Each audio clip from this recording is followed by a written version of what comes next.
I don't know if you noticed, but we tend to assume that the bigger the idea, the bigger the objective, the harder it is to reach. And so it is in the same way, when we face challenges and when we face adversity, our first instinct is to lower the bar. It's to compromise on our objectives.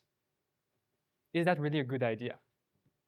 Hi, everyone. My name is Ariel Renous, and I'm the co-founder and CEO of the Augment Business School.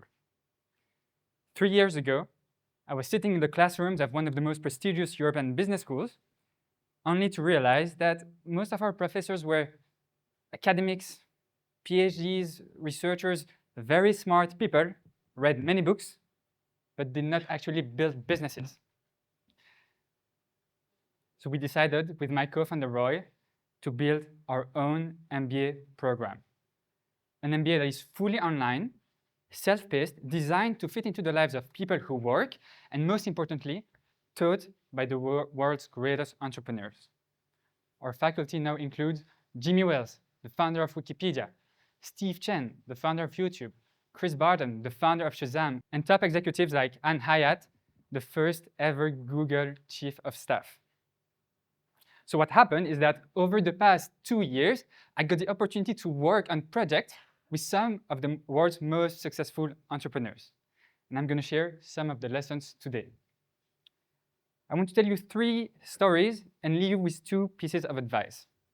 Story number 1 is my first trip to SF, San Francisco, or San Fran. Story number 2 is the untold origin story of YouTube. And story number 3 takes place in one of the most exclusive places in the world, the private jet of the founder of Google. In all these stories, we will see the power of a big idea and why it is always or almost always a good idea to, when you face challenges, double down on your ambition and raise the bar. Story number 1. 2 years ago, with my co-founder Roy, very big idea. Let's build business courses with the top entrepreneurs on the planet. The only problem, we have no network in Silicon Valley. We live in random Paris. We don't know where to start. Our first instinct was to say, OK, let's film a pilot class. And let's maybe not go to those big celebrities, but let's find some random business school professors in the US, fly into Paris, and film content with this person. For 2 months, we cold emailed a lot of business schools from random, a lot of professors from random business schools, and got 0 response. So we start to panic. We've got this very big idea that we want to execute, but we cannot even build the pilot. But one day, I don't know exactly how that happened, but we decided to switch gear and say, OK, there is this one big thing that we want to do. Let's just reach out to these guys directly. So this is what we do. And we wake up one day with one email from Chris Barton, the founder of Shazam, who's like, guys, this is interesting. Let's have dinner. Of course, we flew to San Francisco.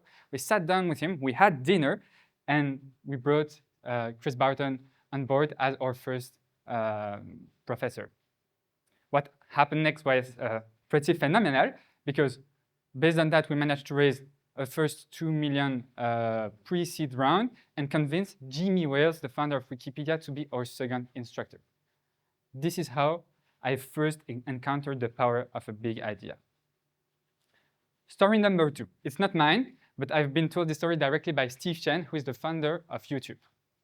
Not many people know this, but the original idea behind YouTube was to build a video-based dating app. Hence the name YouTube. You post a video of yourself, and hence also the red on the logo, which initially was in the shape of a heart. So Steve Chen and Chad Hurley launched YouTube on February 14, 2005, Valentine's Day. And for the first week, they got 0 video uploaded on the platform. After 7 days, they go to the emergency room. OK, what do we do? And what they did was pretty phenomenal. Instead of feeling discouraged, and say, okay, this is not working. Let's find an even smaller idea. They decided to pivot up and open the platform to any type of content. That was the right call, of course. They sold the company to Google only 14 months later for $1.7 billion. Story number 3. It's the story of Anne Hyatt. Let me introduce me to her. So Anne grew up in Seattle. And in the late 90s, she joined a small company in the Seattle area called Amazon.com. And for the next 4 years, she had been the Jeff Bezos' right hand at Amazon. She then moved to the Bay Area, and she became the first ever Google chief of staff under CEO Eric Schmidt.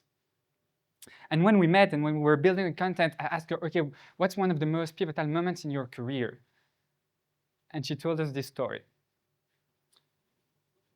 In her early Google days, she had to take the private Boeing 747 that belongs to Larry Page, the founder of Google, from the San Francisco HQ to the European HQ in Zurich. First time in the big plane with the entire Google executive team. She is new to the job, so she wants to make a good impression. Everybody is talking in the front. She is doing some work on her laptop in the back. At some point during the flight, she just looks up and there is Larry Page sitting just in front of her. They start chatting, and then I don't know exactly what happened, but she spills her Diet Coke all over her and her laptop. The laptop starts fuming, and she feels so embarrassed. When she talks about it, even today, you can see she had sweat palms. The first thing that came to her mind was like, okay, I just want to disappear. We will land, I will go to my hotel room, and no one is going to ever hear from me for the entire trip. But then she was like, no, no. I embarrassed myself, and I destroyed company property. Now I will double down. I will raise the bar even higher, and I will make everything that's in my control to make Larry Page think that bringing me on with them on this trip was the best idea possible. So what we see with those 3 stories. A, the power of a big idea. And I've experienced that myself. A big idea attracts capital. We managed to raise $2 million of this big idea. A big idea attracts talent. So many people want to come work at Augment because it is a big idea. A big idea attracts support and attention. And let me tell you, most companies, most startups don't die because of competition, they die because of indifference. And a big idea is an antidote to indifference. But what we also saw in these stories is how those top entrepreneurs, those top executives react when they have their back against the wall, when they face adversity and they have some challenges. There is this Mike Tyson saying, everybody has a plan until they get punched in the face. In the same way, everybody has a big idea until they get punched in the face. Those top entrepreneurs use those moments of setbacks to aim even higher. So now what can we learn and what can we change in our day-to-day life? Number 1, how to get big ideas. And this is like a very new story. This summer, for the first time in 2 years, I did not speak to my co-founder for a week. We both went on holiday and we just did not speak. It was wonderful. But after a few days, I had a burning question that I wanted to ask. And so I just texted him out of the blue. What would we do if we had 10 million on the bank account? We don't. What if? The spirit behind this story is, what would we do if we had unlimited resources? And even more, what would we do if we knew that we couldn't fail? By removing failure from the equation, you totally free up the possibilities. And basically, he just texted me one word. And this is exactly what I had in mind. And this is where we're going to bring the company. But we got this new idea, this new insight, and this new drive to push even harder because we removed failure from the equation. So I want you to ask yourself this question. What would you do if you knew you couldn't fail? Number 2, piece of advice number 2, I want everybody to close your eyes. And I want you to hear the sound of an alarm in your brain, okay? Now we're gonna set up the alarm. Next time you face some challenges, next time you're not reaching your objectives, instead of instinctively lowering the bar and compromising on your objectives, I want this alarm to ring in your brain and you to ask yourself this question. Do I really want to do that? Or should I take this moment as an opportunity to push even harder and to raise the bar?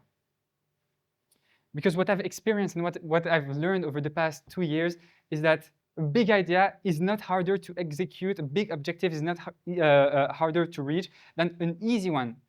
Your big idea will attract the talent, the capital, the support, the attention that you need.